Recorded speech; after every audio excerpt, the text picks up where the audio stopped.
Hello friends, இன்றைக்கி நம்மளோட செப்ஸ்டி கிச்சனில் 1/4 கப் கடலை மாவு வச்சு ஒரு அருமையான சைட் டிஷ் பண்ண போகிறோம். அது எப்படின்னு பார்க்கலாம் வாங்க.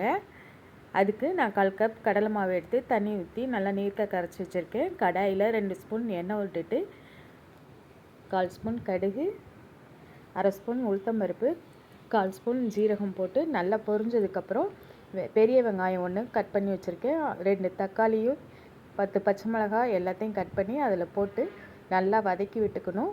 கொஞ்சம் மஞ்சத்தூளும் போட்டுக்கணும்.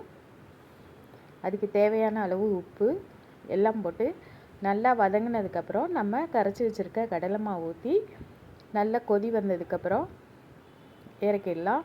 இது ரொம்ப சூப்பராக இருக்கும். இது கடைசியாக மல்லித்தலை தூவி இறக்கிடலாம். கடலை மாவு சட்னின்னு சொல்லலாம். இது இட்லி, தோசை, பூரி, சப்பாத்தி எல்லாத்துக்குமே இது நல்ல ஒரு சைட் டிஷ்ஷாக இருக்கும். நீங்களும் இதே மாதிரி செஞ்சு பார்த்துட்டு கமெண்ட்டில் எப்படி இருக்குன்னு சொல்லுங்கள். நன்றி, வணக்கம்.